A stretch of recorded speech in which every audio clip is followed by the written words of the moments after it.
So what's up guys, welcome back to channel. I hope आप सब मस्त होंगे। तो जैसा कि आपको पता होगा, हम बात कर रहे थे यूपीएससी के मैथ्स के बारे में। तो अब ने एक वीडियो कंप्लीट कर लिया है, उसके बाद में सेकंड वीडियो बनाने जा रहे हैं। तो अगर आपने पहले वाला वीडियो नहीं देखा तो पहले लिंक डिस्क्रिप्शन में वैसे वो देख के आए, और फिर नेक्स्ट सेकंड पार्ट को हम कंटिन्यू करते हैं।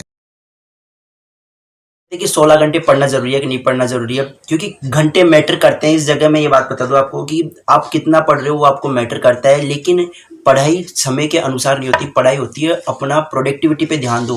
मतलब दो चीज़ होती है, एक तो इनपुट, आप कितना इनपुट कर रहे हो, मतलब आपने 16 से 17 घंटे 10 घंटे 20 घंटे जितने भी दिए, और ये होता है उससे आउटपुट, आप उससे कितना एब्जॉर्व कर रहे हो, कितना सीख पा रहे हो। ये नहीं कि आप 8-8 घंटे लेके बुक्स बैठे हो और आपका अभी तक एक टॉपिक भी क्लियर नहीं हो रहा। तो इन बातों से, इनसे हमें सीख लेनी चाहिए कि हमें प्रोडक्टिविटी पे ध्यान देना चाहिए। हमें क्या करना चाहिए, प्रोडक्टिविटी पे ध्यान देना। प्रोडक्टिविटी मतलब कि हमें ज़्यादा से ज़्यादा सीखना है।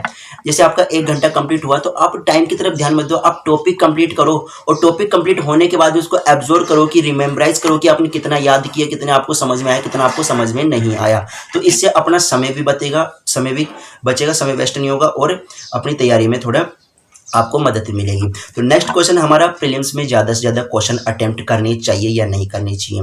तो बिल्कुल, जैसा कि आप सभी को पता है कि प्रीलिम्स में क्वेश्चन एमसीक्यूज होते हैं, तो उनमें नेगेटिव मार्किंग भी होती है। तो आप अंदाज़ा लगा के उन क्वेश्चनों का आंसर बिल्कुल ना करें।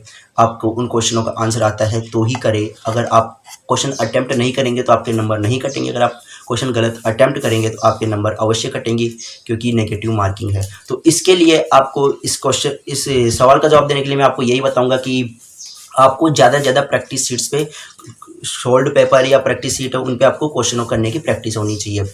मतलब आप ज़्यादा से ज़्यादा क्वेश्चन सोल्व करने की प्रैक्टिस डालें, और समय के अंदर ही करें, ज़्यादा समय लेने की कोशिश ना करें। नेक्स्ट क्वेश्चन है हमारा, यूपीएससी के लिए अधिक से अधिक बुक्स पढ़ना जरूरी है या नहीं है। यूपीएससी के लिए कुछ सेलेक्टेड बुक्स है, बेस्ट बुक्स है, जैसा कि आप सभी को पता है लक्ष्मीबाद की। मैं ज़्यादा तो आप जानते हो, क्योंकि आपने बहुत ज़्यादा टाइम दिया इसकी तैयारी के लिए।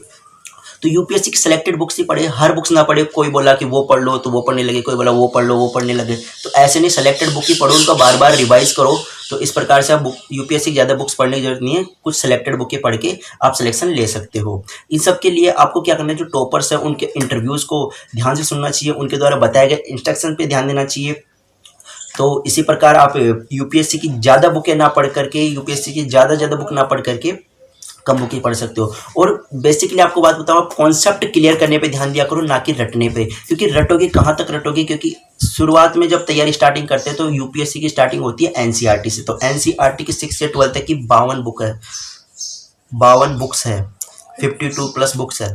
तो उनमें कहाँ तक रटोगे, आपको कॉन्सेप्ट क्लियर होना चाहिए, फैक्ट याद रहने चाहिए, क्योंकि अधिकतर क्वेश्चंस फैक्ट की क्वेश्चन की तरफ हम बढ़ते हैं। तो परीक्षा को क्रैक करने के लिए सब जानकारी याद रखनी होगी या नहीं।